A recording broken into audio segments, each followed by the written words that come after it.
I talked about that we're going to be talking about the Suns, and question is how is Bradley Beal's health going to affect the dynamic and the success of this Suns team?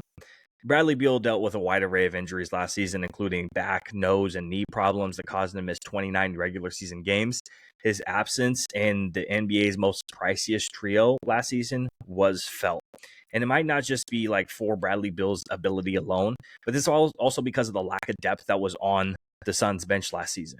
Now, with Bradley Beal and his health, should Bradley Beal be brought off the bench at any point during the season? I know that it's not going to be the best look for your fans or your signings because he's a $50 million player coming off of the bench.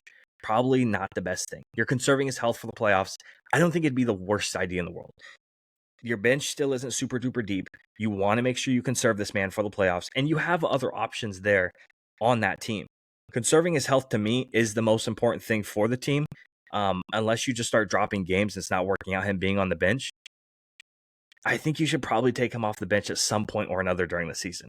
I'm not sure how you're going to feel about this, or if you even think he's going to be healthy this year. What are your thoughts about the entire thing? I just off the bench, on the bench, starter, not starter. Is he going to be healthy? Is my first question. The second question is their offense was god awful last year.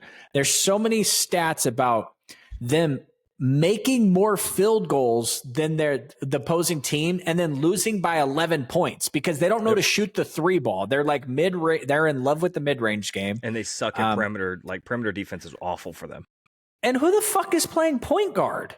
Tyus Jones, which is probably their best. This is the only free agent acquisition they could have had at point guard. It's not a bad free agent acquisition.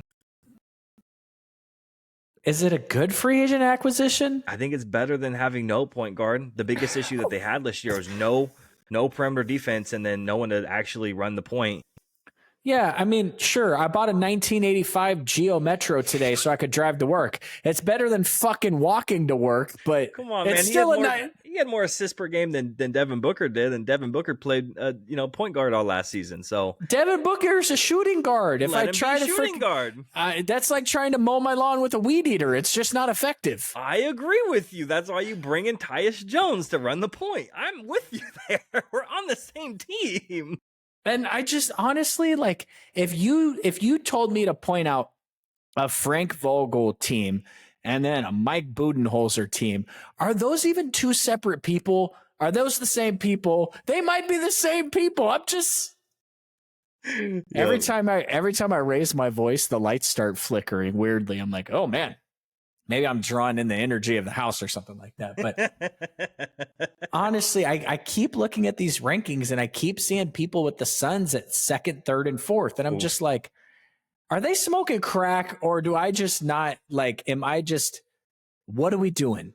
Yep. Like, how many games does Booker play this year? How many does Bill play this year? Mm-hmm. I think I won't slander the other guy. I won't say anything bad about him, but the way I see it for this team is that there's only a couple of spots that are locked up for starting positions, right? There's Devin Booker, there's Kevin Durant, and there's Nurkic, right? Those guys are locked up for the starting roles, right? They're shoo-ins. There's 2 starting spots left. That's for Tyus Jones, Bradley Beal, and Grayson Allen. Grayson Allen had a career year last year, leading the league in three-point percentage and having a career year highs in almost every single statistical category. And he played in like 75, 76 games last year. He started in almost all of those except for one, I believe. So he had a really good year. Again, led the league in three-point percentage. He was fantastic.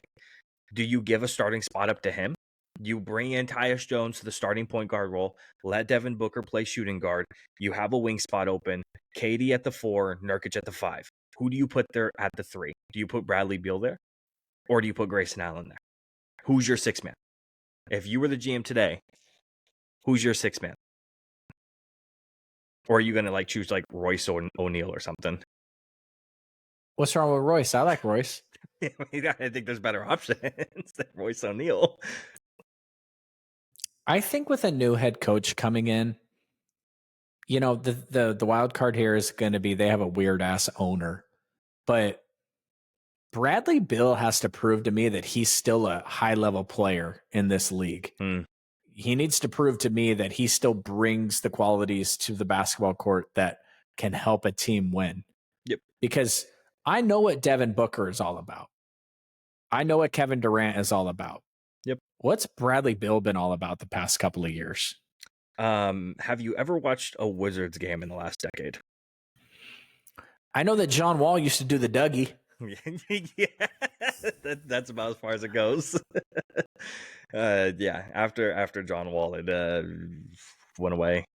I don't think anyone really watches the Wizards at this point, unless you want to laugh at Jordan Poole and Kyle Kuzma these days. Kyle Kuzma, yeah. That's fun. I mean, everyone can do that. If you want to go watch Alex Sarr now go play for Washington, if you want to keep up with the rookies and one of the worst rookie classes that the NBA has ever had. But you know, again, I've already kind of expressed my opinion on this. I think Beal at some point or another, they should experiment with Beal coming off of the bench, Grayson Allen starting, flip-flop those two guys. I think Tyus Jones should start at the point.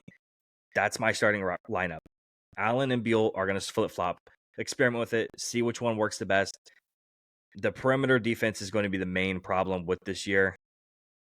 I don't know if they're going to address that. I know some people are super excited. If you're one of those people that gets really hyped up about all the preseason videos of them passing it back and forth, they passed like 4 times on a fast break. Congratulations. I don't care about that shit. You care about you care about Ben Simmons working out on the offseason too. Like those are the same type of people who get excited over that shit. None of that shit matters to me. The Suns need to prove that they can actually play defense on the perimeter. That's what matters. Don't be fucking taking shots at me just because I've watched 17 hours of Sabonis and DeMar DeRozan dribble handoffs, okay? Don't be taking shots at me. It looks good. It looks damn good, okay? Do you have anything left on the Suns? Do we want to move on to your team? Yeah, no, I don't expect Bradley Beal to stay healthy. I don't expect Durant to stay healthy.